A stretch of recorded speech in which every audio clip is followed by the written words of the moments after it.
You ask Tiger to solve. This deals with linear equations with one unknown. The final result is c equals 1. Let's solve it step by step. Simplify the expression.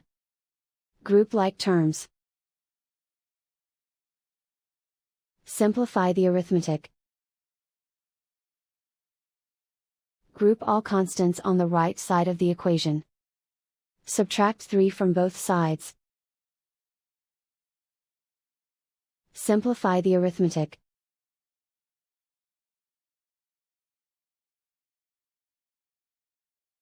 Isolate the c.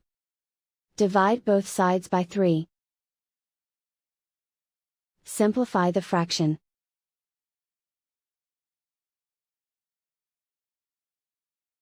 And so the final result is c equals 1.